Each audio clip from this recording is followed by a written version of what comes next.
So what do you do, man? You wanna introduce yourself? Yeah, for sure. My name's Matt Duarty. I'm a tattoo artist, and I've been tattooing for about 15 years now. And I work at Hidden Tattoo in Sanjacinto. Holy shit! Where'd you start? 15 years ago. Where were you at? I was in my bedroom with a A homemade machine. tuning and fork or a CD player? it was actually a tape player that my cousin brought. He moved in with us, and my cousin brought a little motor and a pin with a guitar string inside of it, and it was hooked up to the motor. And as it spun, it went up and down, and I just jacked up my legs and Yeah. just fucking, you Did it know. start like splashing ink everywhere or what? Not necessarily, man. He did a really good rig. It was probably his fourth machine, trial and error. So after the third one, the fourth one was the one that was like, this is gonna stick. This is gonna hold ink and it's gonna jab the skin. Does he Yeah. does he still make machines or what? No, it was just a little phase for him. But when I got it in my hands, I was like, oh yeah, this is just I'm gonna take off with this for sure. Heck yeah, Yeah, man. that's awesome. So hey, you're right now that you're tattooing, I know times are really hard right now, but what keeps you going, man? Um, to be honest, bro, when the slow months come, and they do come, and now that there's like this recession, and there's definitely a lot of people who are struggling. To be honest, I've just been more or less blessed with the clientele that I have. Even during my slow months, I tend to stay, not super busy, but I stay consistent. So it's kind of like a middle ground, like a little plateau during the slower months. Um, but I can honestly say that the biggest part being a entrepreneur, self-employed tattoo artist is learning how to budget. I've learned how to budget since I was 19 or 20, and I prepare for the slow months in the beginning of the year. So by preparing myself for the slow months, I really don't necessarily have a major hit in my funds, So it's definitely a huge thing, man. Is when you're self-employed and you got to deal with your finances. It's definitely a big plus to know your budget, to know your expenses, and just be responsible, man. That's pretty much it.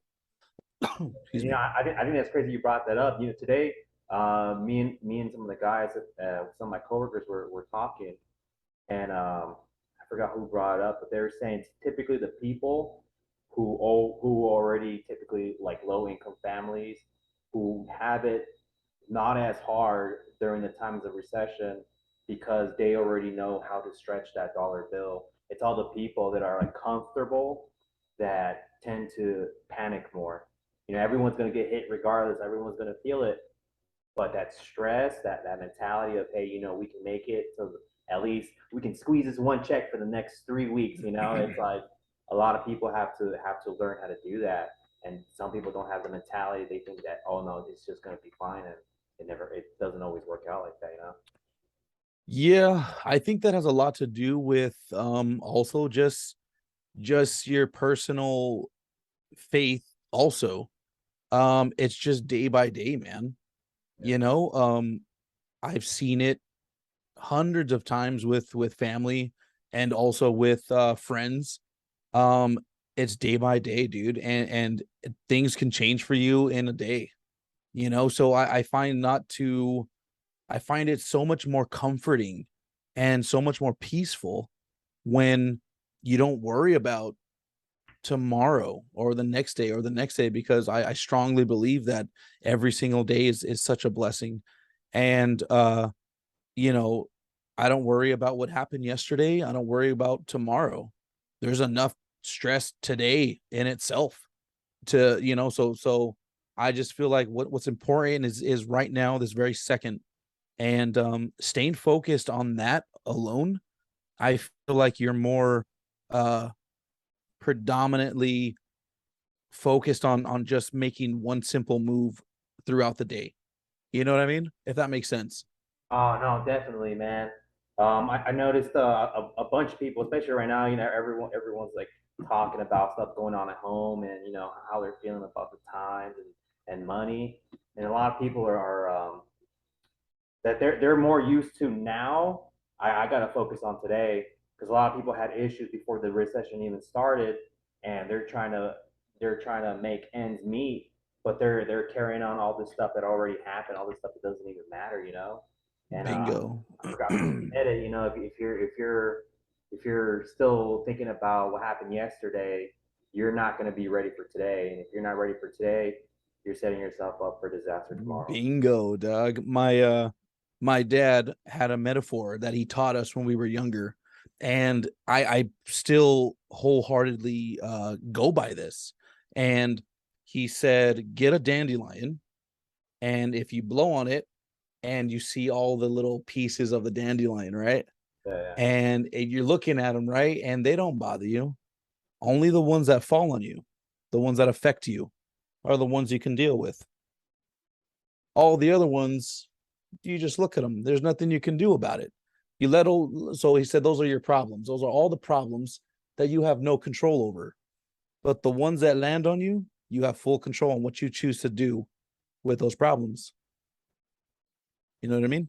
yeah. That's good. I've never heard that analogy before, man. Damn, all right.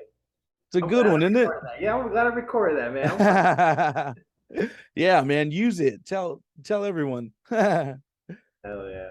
Well, I guess the next question is gonna be, that's basically it, man. Like you already talked about, what you're doing right now. That's an awesome mentality to have. Not just because of the recession, not just because of hard times, but in general, man. I know right now a lot of something really blowing up right now is people talk about men's mental health. And it's like, dude, guys got to do all this stuff. They got to worry about, the job, the bills, the kids, the girl. And it's like, is he going to have time for himself?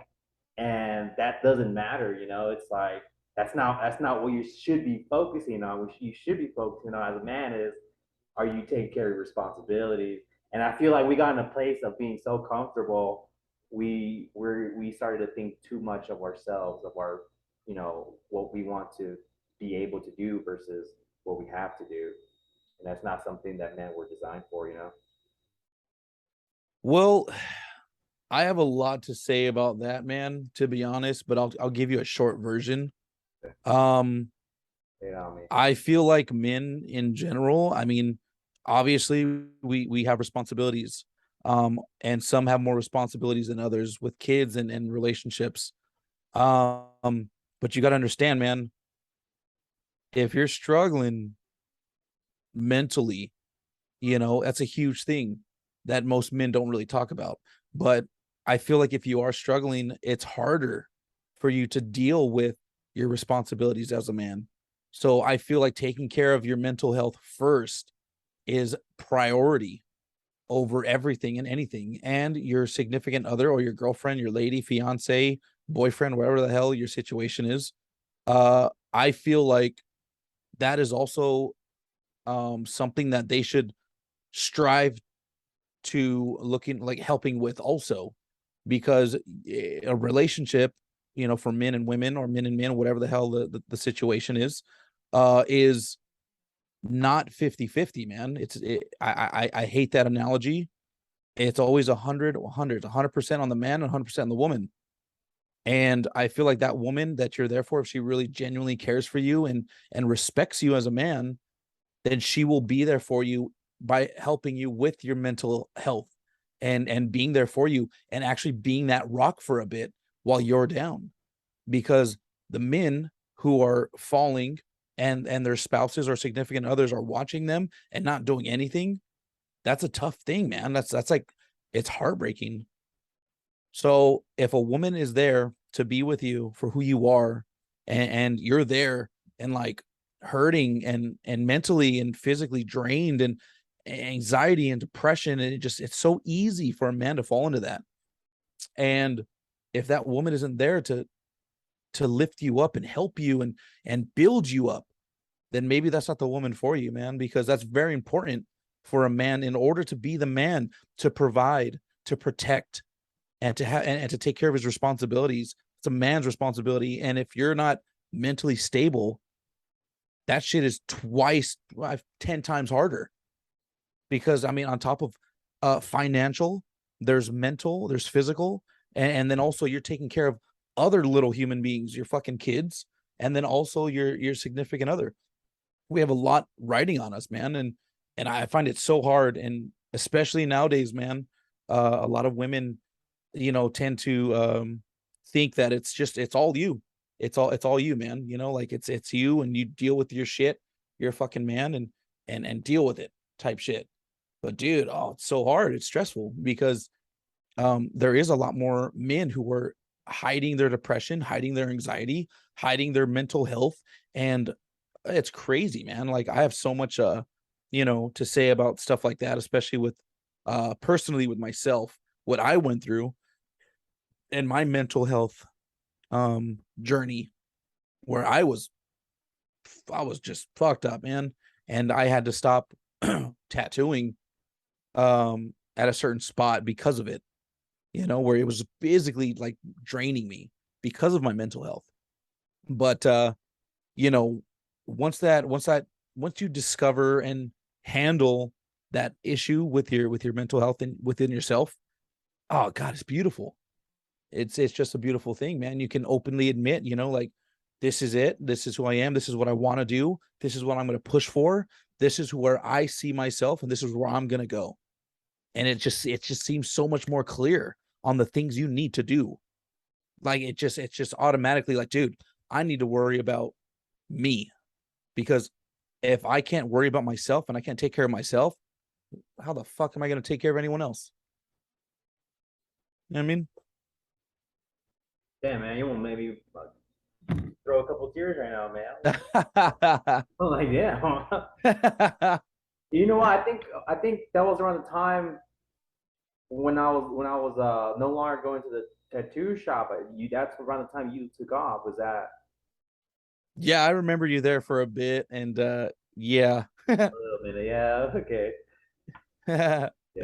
Well, what gets you through your days right now, man? Like not financially, just then a dandelion thing was still really good. Yeah. Yeah. Dude, so I think what really gets me through the day every single day is just I just feel really fucking grateful. Like I have no complaints. And God, just so many people have it so much worse than us, man. And it's a fucking shame for anyone to be so down and out and depressed and sad when with these fucking bullshit problems that's going on in our lives, when there's people who have it fucking 20 times worse, who are struggling every single day. So I guess I'm super blessed. I thank God every morning for waking up and opening up my eyes, like every morning, legit every morning.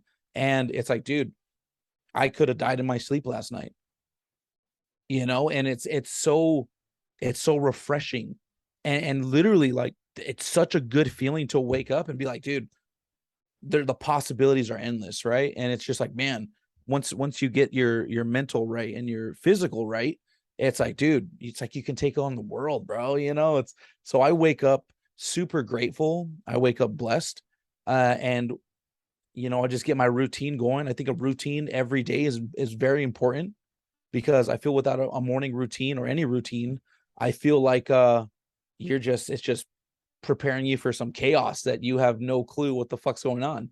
So I feel like a routine is very important, man. And whether that be waking up and making your bed and hitting the shower real quick, or hitting the gym first and then taking a shower and then making some breakfast. Literally making breakfast to me is like, it's a really calming thing for me, man. Like when I cook breakfast in the morning for myself or for me and my daughter, it's like I take my time. I got some music going. I'm cutting my papas, and I got some You hear that chorizo going. sizzle? You know what I mean? You know what I mean? Got some oldies going, and yeah, man. I can't. it's hard for me to be upset. It's hard for me to be angry when I have so much to be grateful for and so much to be just blessed about. Like I said, it's just it's almost a slap in the face if for me to wake up and be pissed off or angry or whatever. Um, I'm just super grateful that I'm able to do what I do. I mean, it took me a long fucking time to get where I'm at, and there's obviously more that I want to accomplish. But fuck, man, like I said, I can't. It's hard for me not to smile, and I can see that, man. yeah, dude, it's kind of crazy because a lot of people ask me, why the fuck are you so happy all the time? Like, what's your deal? And this happened to me years ago. Like, I mean, 10, 15 years ago, when people would ask me that question then. And I would just tell them, like, just fucking grateful. I thank God, and I'm super grateful and blessed. And geez, what else? I have nothing to gripe and moan about. So when problems do occur, man, and whether it be with family or work, um, God, it's so much easier to just take a step back, breathe, listen, and assess the situation and just handle it accordingly, no matter the situation, because there is no situation that we cannot handle. We just got to listen, literally. And when I say listen, I mean keep your fucking mouth shut and listen to your other person, the other person. Listen. And when I can't stress on this enough, man, but when I say listen, I mean just sit there and observe and watch and listen to every fucking word, and you'll find all your answers there easily. And it's all there. So that's what gets me through the day, man. To be honest, I'm just hella grateful. And I know a lot of people have it hard, man, and I'm just super blessed that I'm not waking up at 4 o'clock in the morning to go drive for an hour to work and put on my name badge and do that shit no more, because that's something that I wanted to get away from. So yeah, man, just blessed. Oh yeah, thank you. What's the best way to reach out to you, man? So to be honest, it's gonna be Instagram, Matt Duarte. Um, it's kind of spelled weird. My Instagram. It's Uh, like Matt MATT underscore DO.ARTE. But it's Matt Duarte, and Matt Duarte is my name. So it's a I little just play got on words. If you want to book an appointment, go and shoot me a DM. And I'm usually booked about 2 weeks out. I don't go more than 2 weeks because I feel 2 weeks is more than enough. If I book out years in advance, it's like, nah, I'm not gonna do that. But yeah, man, that's how to reach me.